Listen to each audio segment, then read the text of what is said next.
Radhe Radhe everyone, स्वागत है आप सबका फिर से हमारी व्लॉग में। हम लेके आ गए हैं फिर से अपना व्लॉग। आशा करते हैं सब स्वस्थ होंगे, अच्छे होंगे। और जैसे कि अब हमने मॉर्निंग की शुरुआत की है अपने काम से, तो सुबह सुबह बच्चों को स्कूल भेजने का है।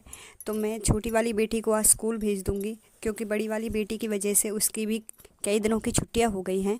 तो अभी बड़ी वाली बेटी को मैं स्कूल नहीं भेजूँगी, क्योंकि वो अभी रेस्ट पे है। तो मैं यहाँ पे छोटी वाली बेटी के लंच की कर रही हूँ तैयारी। तो हर रोज़ बस दिमाग में एक ही बात रहती है कि बच्चों के टिफ़िन के लिए क्या बनाया जाए, कि जिससे वो लंच भी पूरा खा के आएँ और अच्छे से उनका पेट भी भर जाए। तो वैसे भी मेरे बच्चों के पराठे ज़्यादा फेवरेट हैं, तो कुछ रखी थी मूली, तो मैं बनाऊंगी उनके लिए मूली के पराठे। तो ब्रेकफास्ट में भी वही कर लेंगे और बेटी टिफ़िन में भी वही लेके चली जाएगी। तो सब्ज़ी मैं पहले ही ला के रख ली थी बच्चे को हॉस्पिटल में एडमिट करने से पहले, लेकिन अभी बीच कुछ में सब्ज़ी नहीं बन पाई थी, जिसकी वजह से सब्ज़ी भी थोड़ी ऐसी मुरझाई सी हो गई थी। तो सबसे पहले मैं रख दी थी चाय बनने के लिए। चाय तो खैर बच्चों के सिर्फ बाबा ही पीते हैं, और यहाँ पे बस बच्चों को मैं दूध में ही थोड़ा पत्ती लगा के दे दूँगी। डॉक्टर ने कहा है कि अभी डायरेक्ट दूध नहीं देना है। तो बस ये है कि उसका थोड़ा कलर चेंज करने के लिए मैं उसमें थोड़ी सी हल्की सी पत्ती डाल दूँगी। और साइड में मैंने रख दिया था गर्म करने के लिए दूध। तो ठाकुर जी का मैं चाय का नहीं, दूध का ही भोग लगाती हूँ। तो ठाकुर जी को मैंने उठा दिया था। यहाँ पे बच्चों के लिए भी मैंने चाय तैयार कर दी है। तो अब उसको छान के मैं रख दूँगी, और फिर उसके बाद मैं बच्चों को जगा लूँगी। तो उसके बाद बच्चे चले गए हैं ब्रश व्रश करने के लिए। तो फिर मैं यहाँ पे लंच में जो बनेगी सब्ज़ी आलू बैंगन की, तो मैंने उसके लिए भी बैंगन निकाल के रख दिए थे। तो यहाँ पे पहले मैं मूलियों को साफ़ कर लूँगी छील के। तो इनको मैंने जब घिस रही थी तो काफ़ी दिक्कत हो रही थी, क्योंकि थोड़ी ऐसी हो गई थी ये, लेकिन इसको जैसे तैसे मैंने कंप्लीट कर लिया है। इसके बाद मैं इन सारी मूलियों को कस के और उनमें नमक लगा के रख दूँगी थोड़ी देर के लिए, जिससे इनका सारा एक्स्ट्रा पानी निकल जाएगा। और इसका फिर उसके बाद मैं इनको निचोड़ के तब इनको पराठे बनाने के लिए तैयार करूँगी।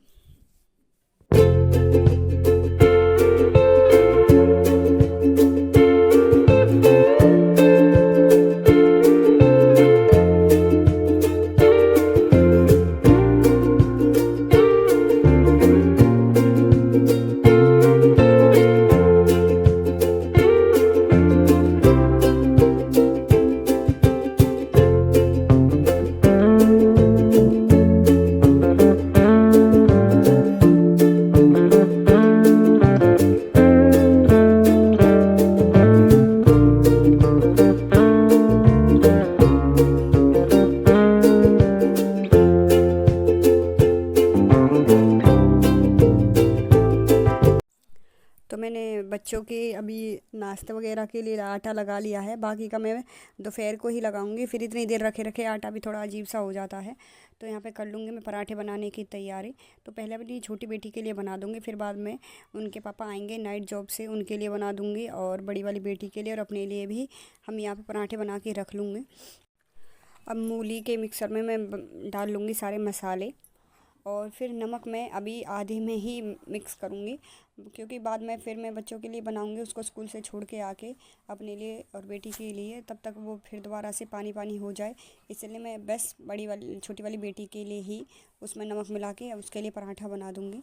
तो उधर मैंने उसकी फिर मेरी छोटी वाली बेटी ही थोड़ा भी काम कर लेती है, तो उसने अपनी पानी की बोतल वगैरह भर ली है, और इसके बाद फिर मैं बना दूँगी उसके लिए पराठा।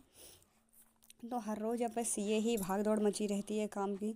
तो सुबह सुबह तो सर्दियों में ऐसा होता है कि उठने का जी भी नहीं करता है, क्योंकि ऐसा लगता है कि एक बार रज़ाई में घुस जाओ तो दोबारा निकलने का मन नहीं करता है। तो सर्दियों में लेकिन दिन भी काफ़ी छोटे होते हैं, फटाफट दिन भग जाता है। तो इस वजह से कोई और एक्स्ट्रा काम हो भी नहीं पाता है सिलाई बुलाई का। तो यहाँ पे फिर मैं नहा धो के मैंने अपने ठाकुर जी की भी पूजा सेवा कर दी थी। तो मैंने अपने लड्डू गोपाल की ये छोटी सी टोपी बनाई थी। तो उसके बाद फिर आ गई थी अपने किचन में, और यहाँ पे मैंने सुबह डिसाइड किया था आलू बैंगन बनाने का, लेकिन फिर ऐसा हुआ कि मेरा मन नहीं किया उसे बनाने के लिए। तो मैंने सोचा क्यों नहीं मैं भरता ही बना लेती हूँ बैंगन का। तो मैंने भरता बैंगन को बॉईल कर लिया था, और उसके बाद मैंने उनको साफ़ करके यहाँ पे मैं फटाफट से उसमें तड़का लगा दूँगी। और मुझे तो ये बैंगन का भरता काफ़ी पसंद है। तो इसमें सादा से ही मसाले मैंने डाल लिए सारे के, और इसके बाद फिर मैं रोटियां बना लूँगी, और बच्चे भी अब खा लेंगे, क्योंकि मैं स्कूल से लेके आ गई हूँ। तो घर का तो मैंने सारा काम निपटा लिया था, झाड़ू पोछा वगैरह जो भी था। आज कपड़े मैं मैंने धोए नहीं थे। हॉस्पिटल से आने के बाद मैंने कपड़े कल ही धो दिए थे, लेकिन पानी की इतना इश्यू हो रहा है कि तो पानी भी नहीं आ रहा है। इसकी वजह से हर रोज़ के बच्चे के कपड़े हो जाते हैं और चेंज करने ही पड़ते हैं बच्चों के कपड़े। और सर्दियों में तो काफ़ी दिक्कत हो जाती है, लेकिन पानी ना आने की वजह से हर काम रुक जाता है। तो मैंने सोचा कि अब देखते हैं, कल पानी आ जाएगा तो फिर कल ही मशीन लगाऊंगी। तो बच्चों को भी टाइम से खाना पीना देना होता है, उनकी दवाइयाँ देनी पड़ती हैं।